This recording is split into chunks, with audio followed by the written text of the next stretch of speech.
ಎಲ್ಲರಿಗೂ ನಮಸ್ಕಾರ. 2020-26ರ ಬಜೆಟ್ಗೆ ಕೇವಲ ದಿನಗಣನೆ ಇದೆ. ನಾವು ಈ ವಿಚಾರವಾಗಿ ಒಂದಷ್ಟು ವಿಚಾರಗಳನ್ನ ನೋಡೋಣ. ಭಾರತದ ಆರ್ಥಿಕ ಪರಿಸ್ಥಿತಿ ಮತ್ತು ಅದರ ಒಂದು ಸಮಗ್ರವಾದಂತಹ ವಿವರ ಭಾರತ ಸರ್ಕಾರ ಎಕನಾಮಿಕ್ ಸರ್ವೆ 2025-26 ಅಲ್ಲಿ ಈಗಾಗಲೇ ನಮಗೆ ಕೊಟ್ಟಿದೆ. ಈ ಸಮೀಕ್ಷೆಯ ಕೆಲವು ಅಂಕಿಅಂಶಗಳನ್ನ ಹಾಗೂ ಅದರ ಸ್ಥಿತಿಗತಿಯನ್ನ, ನಮ್ಮ ದೇಶದ ಆರ್ಥಿಕ ಪರಿಸ್ಥಿತಿಯನ್ನ ಒಂದು ಪಕ್ಷಿನೋಟ ಮಾಡುವಂತಹ ಒಂದು ಪ್ರಯತ್ನವನ್ನ ಇವಾಗ ನಾವು ಮಾಡೋಣ. ಮೊದಲನೇದಾಗಿ ಭಾರತದ ಆರ್ಥಿಕ ಬೆಳವಣಿಗೆ ಕುರಿತು ನೋಡಿದ್ರೆ, ಜಾಗತಿಕ ಮಟ್ಟದಲ್ಲಿ ಅನಿಶ್ಚಿತತೆಗಳಿದ್ರೂ ಭಾರತ ಬಲಿಷ್ಠವಾಗಿ ಮುನ್ನುಗ್ತಿರುವಂತದ್ದು ಸಂತೋಷದ ವಿಚಾರ. ಎಕನಾಮಿಕ್ ಸರ್ವೆ ಪ್ರಕಾರ ಮುಂದಿನ ಹಣಕಾಸು ವರ್ಷದಲ್ಲಿ ಜಿಡಿಪಿ ಬೆಳವಣಿಗೆ 6.8% ಇಂದ 7.2% ಮಧ್ಯದಲ್ಲಿರುತ್ತೆ ಅನ್ನುವಂತಹ ಅಂದಾಜು ಈಗಾಗಲೇ ಬಂದಿರುವಂತದ್ದು. ಈ ವರ್ಷ ನಿಜವಾದಂತಹ ಜಿಡಿಪಿ ಅಂದ್ರೆ ನಾಮಿನಲ್ ಜಿಡಿಪಿ, ರಿಯಲ್ ಜಿಡಿಪಿ ಅಂತ ನಾವು ನೋಡಿದಾಗ ರಿಯಲ್ ಜಿಡಿಪಿ 7.4% ಆಗಿದೆ ಅಂತ ನಮಗೆ ತಿಳಿದು ಬರ್ತಾ ಇದೆ ಎಕನಾಮಿಕ್ ಸರ್ವೆ ಮುಖಾಂತರ. ಭಾರತದ ಒಟ್ಟು ಆರ್ಥಿಕ ಮೌಲ್ಯ ಅಂತಂದ್ರೆ ನಾಮಿನಲ್ ಜಿಡಿಪಿ ವ್ಯಾಲ್ಯೂ ಎಷ್ಟಿದೆ ಅಂತ ನಾವು ನೋಡಿದ್ರೆ ಸುಮಾರು 357 ಲಕ್ಷ ಕೋಟಿಗಳಷ್ಟು ಈ ವರ್ಷ ತಲುಪಿರುವಂತದ್ದು ಬಹಳ ಗಮನಾರ್ಹ. ಈ ಬೆಳವಣಿಗೆಗೆ ಪ್ರಮುಖ ಕಾರಣ ಅಂತಂದ್ರೆ ನಮ್ಮ ಜನಸಾಮಾನ್ಯರು ಮಾಡ್ತಿರುವಂತಹ ಪರ್ಚೇಸ್ಗಳಾಗಿರ್ಬೋದು, ಸ್ಪೆಂಡಿಂಗ್, ಪ್ರೈವೇಟ್ ಸ್ಪೆಂಡಿಂಗ್ ಅಥವಾ ಪಬ್ಲಿಕ್ ಸ್ಪೆಂಡಿಂಗ್ ಅಂತ ನಾವೇನ್ ಕರಿತೀವಿ ಅದು, ಮತ್ತೆ ಹೂಡಿಕೆಗಳಲ್ಲಿ ಹೆಚ್ಚಿನ ಪ್ರಮಾಣದಲ್ಲಿ ಜನಗಳು ಹೂಡಿಕೆ ಮಾಡ್ತಿರುವಂತದ್ದು ಇಲ್ಲಿ ನಮಗೆ ಕಾಣಿಸುತ್ತೆ.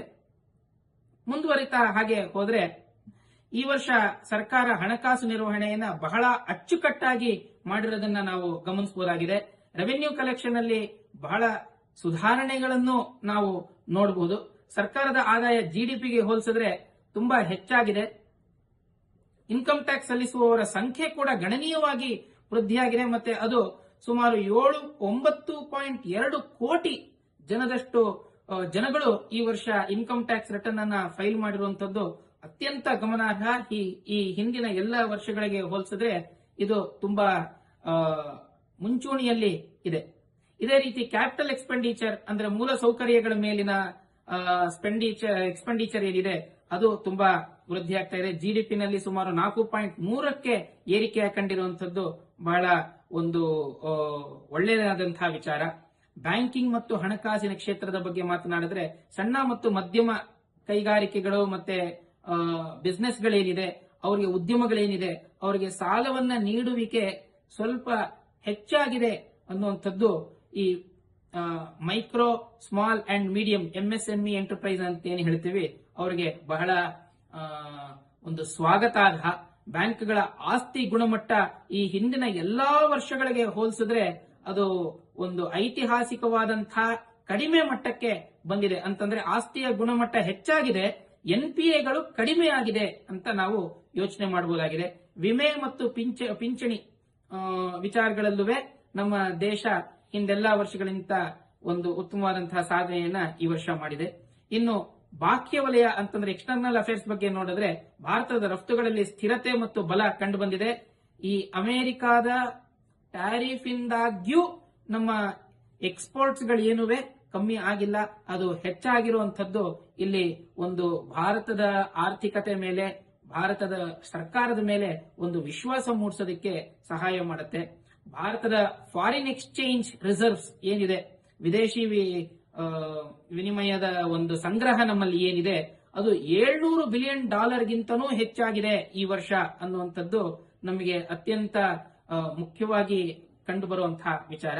ಇನ್ನು ಇನ್ಫ್ಲೇಷನ್ ವಿಚಾರವಾಗಿ ನಾವು ನೋಡಿದ್ರೆ ಇನ್ಫ್ಲೇಷನ್ ಒಂದು ಹತೋಟಿನಲ್ಲಿದೆ ಅಂತ ನಾವು ಅನ್ಕೋಬಹುದು. ಬೇರೆ ಎಲ್ಲಾ ರಾಷ್ಟ್ರಗಳನ್ನ ನೋಡಿದ್ರೆ ನಾವು ಹೋದ ವರ್ಷ ಅನ್ಕೊಂಡಿದ್ದರ ಮಟ್ಟಿಗೆ ಈ ವರ್ಷ ಇನ್ಫ್ಲೇಷನ್ ಅನ್ನ ಕಂಟ್ರೋಲ್ ಮಾಡಿದೀವಿ ಅಂತ ಹೇಳೋದಕ್ಕೆ ನಮಗೆ ಸಂತೋಷ ಆಗತ್ತೆ. ಆದ್ರೂ ಈ ಚಿನ್ನ ಬೆಳ್ಳಿಯ ದರ ಏರಿಕೆಯಿಂದಾಗಿ ಇನ್ಫ್ಲೇಷನ್ ಸ್ವಲ್ಪ ಜಾಸ್ತಿನೇ ಇರುವಂತದ್ದು ನಮಗೆ ಕಂಡು ಬರುತ್ತೆ. ಆದ್ರೆ ತರಕಾರಿ ಆಗಿರಬಹುದು, ದಿನನಿತ್ಯದ ಬಳಕೆ ವಸ್ತುಗಳಲ್ಲಿ ಸ್ವಲ್ಪ ಇಳಿಕೆಯನ್ನ ಕಂಡಿವೆ ಅನ್ನುವಂಥದ್ದು ಈ ವರ್ಷದ ಎಕನಾಮಿಕ್ ಸರ್ವೆ ನಮಗೆ ತಿಳಿಸ್ತಾ ಇದೆ. ಇದು ಜನಸಾಮಾನ್ಯರ ವೆಚ್ಚಕ್ಕೆ ಬಹಳ ದೊಡ್ಡದಾದಂತಹ ಪರಿಣಾಮ ಬೀರ್ತಾ ಇರುತ್ತೆ ಯಾವಾಗಲೂ ಇನ್ಫ್ಲೇಷನ್. ಈ ಕಮ್ಮಿ ಆಗಿರುವಂತದ್ದು ಒಂದ್ರ ಮಟ್ಟಿಗೆ ಒಂದು ಏನು ಹೇಳ್ಬೋದು ನಾವು, ಒಂದು ಸಾಧಾರಣವಾದಂತಹ ಅಥವಾ ಜನರಿಗೆ ಸಂತೋಷವಾಗುವಂತಹ ವಿಚಾರ ಅಂತ ನಾವಿಲ್ಲಿ ತಿಳಿಸಬಹುದಾಗಿದೆ. ಇನ್ನು ದೇಶದ ಅತ್ಯಂತ ಮುಖ್ಯವಾದಂತಹ ವಿಚಾರ ಕೃಷಿ ವಲಯ. ನಾವು ನೋಡಿದಾಗ ಕೃಷಿ ಮತ್ತು ಆಹಾರ ವಲಯದಲ್ಲಿ ನಾವು ನೋಡಿದಾಗ ಅದರಲ್ಲೂ ಉತ್ತಮ ಬೆಳವಣಿಗೆ ಕಂಡು ಬಂದಿದ್ದು. ಪಶುಸಂಗೋಪನೆ, ಮೀನುಗಾರಿಕೆ ಕ್ಷೇತ್ರದಲ್ಲಿ ವಿಶೇಷವಾದಂತಹ ವೇಗ ಕಂಡು ಬಂದಿದೆ. ಸರ್ಕಾರದ ವಿವಿಧ ಯೋಜನೆಗಳು, ರೈತ ಪರ ಯೋಜನೆಗಳು ಅವರ ಆದಾಯ ಮತ್ತು ಉತ್ಪಾದನೆಗಳನ್ನ ಹೆಚ್ಚು ಮಾಡಿವೆ. ಇನ್ನು ಸೇವಾ ವಲಯ ನಮ್ಮ ರಾಷ್ಟ್ರಕ್ಕೆ ಈ ವರ್ಷ ಸುಮಾರು 56% ಅಷ್ಟು ಕಾಂಟ್ರಿಬ್ಯೂಷನ್ ಅನ್ನ ಕೊಟ್ಟಿದೆ ಸರ್ವಿಸ್ ಇಂಡಸ್ಟ್ರಿ. ಆ ಸರ್ವಿಸ್ ಇಂಡಸ್ಟ್ರಿ ವಿಚಾರವಾಗಿ ನಾವು ನೋಡಿದ್ರೆ ಭಾರತದ ಆರ್ಥಿಕತೆಯ ಪ್ರಮುಖ ಆಧಾರ ಸರ್ವಿಸ್ ಇಂಡಸ್ಟ್ರಿ ಆಗಿದೆ. ಇದು ಒಟ್ಟು ಆರ್ಥಿಕ ಮೌಲ್ಯದ ಅರ್ಧಕ್ಕಿಂತನೂ ಹೆಚ್ಚು ಪಾಲನ್ನ ಹೊಂದಿದೆ ಅಂತ ಹೇಳಿದ್ರೆ ಅದು ಅತಿಶಯೋಕ್ತಿ ಆಗದು. ಯಾಕೆಂದ್ರೆ 56% ಹೊಂದಿರೋದ್ರಿಂದ 50% ಗಿಂತ ಜಾಸ್ತಿ ಇದೆ ಅದು. ಡಿಜಿಟಲ್ ಆರ್ಥಿಕತೆ, ಪ್ರವಾಸೋದ್ಯಮ ಮತ್ತು ತಂತ್ರಜ್ಞಾನ ಕ್ಷೇತ್ರಗಳಲ್ಲಿ ಭಾರತ ಒಂದು ಗಣನೀಯವಾದಂತಹ ಸಾಧನೆ ಮಾಡಿದೆ. ಇನ್ನು ಇದೆಲ್ಲದರ ಸಾರಾಂಶವನ್ನ ನಾವು ಸಂಕ್ಷಿಪ್ತವಾಗಿ ಹೇಳಬೇಕು ಅಂತಂದ್ರೆ, ಎಕನಾಮಿಕ್ ಸರ್ವೆ 2025-26 ನಮಗೆ ಏನ್ ಸಂದೇಶ ಕೊಡುತ್ತೆ ಅಂತ ನಾವು ನೋಡಿದ್ರೆ, ಭಾರತ ಬಲಿಷ್ಠ ಬೆಳವಣಿಗೆ, ನಿಯಂತ್ರಿತ ಇನ್ಫ್ಲೇಷನ್, ಸ್ಥಿರ ರೆವಿನ್ಯೂ ವ್ಯವಸ್ಥೆ ಮತ್ತು ಸುರಕ್ಷಿತವಾದಂತಹ ಫಾರಿನ್ ಎಕ್ಸ್ಚೇಂಜ್ ರಿಸರ್ವ್ ಅನ್ನ ನಾವು ಹೊಂದಿದೀವಿ ಅನ್ನುವಂಥದ್ರ ಮೂಲಕ ಈ ವರ್ಷದ ಎಕನಾಮಿಕ್ ಸರ್ವೆಯನ್ನ ನಾವು ಗಮನಿಸಬಹುದಾಗಿದೆ. ಹಾಗೆ ಇನ್ನು ನಾಡಿದ್ದು ನಡೆಯುವಂತಹ 1ನೇ ತಾರೀಕು ಫೆಬ್ರವರಿ ಸಂಡೇ ಆದ್ರೂ ನಮ್ಮ ಭಾರತ ಸರ್ಕಾರ ಭಾನುವಾರದಲ್ಲಿಯೂ ಬಜೆಟ್ ಅನ್ನ ಮಂಡನೆ ಮಾಡ್ತಿರುವಂತದ್ದು ಸ್ವಾಗತಾರ್ಹ. ಅವತ್ತು ನಾವೇನ್ ಎಕ್ಸ್ಪೆಕ್ಟ್ ಮಾಡಬಹುದು ಈ ವರ್ಷದ ಬಜೆಟ್ ಅಲ್ಲಿ ಅಂತ ನೋಡಿದಾಗ, ಚಿನ್ನ ಬೆಳ್ಳಿ ಆಮದು ಸುಂಕ ದಲ್ಲಿ ಏನಾದರೂ ಒಂದ್ ಸ್ವಲ್ಪ ವ್ಯತ್ಯಾಸಗಳು, ಅದರಲ್ಲಿ ಕಡಿಮೆ ಮಾಡುವಂತಹ ಸಾಧ್ಯತೆಗಳು ನಾವು ಎಕ್ಸ್ಪೆಕ್ಟ್ ಮಾಡ್ತಾ ಇದೀವಿ. ಇನ್ಕಮ್ ಟ್ಯಾಕ್ಸ್ ಅಲ್ಲಿ ಸಾಮಾನ್ಯ ಜನರಿಗೆ ಆಗುವಂತಹ ದೊಡ್ಡ ಬೆಳವಣಿಗೆ ನಾವೇನು ಊಹೆ ಮಾಡ್ತಾ ಇಲ್ಲ.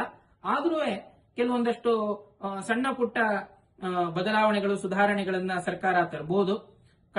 ಜನರ ಕಣ್ಣೊರೆಸೋದಕ್ಕೆ ಅಂತ ತಂದ್ರು ತರಬಹುದು. ಇನ್ನು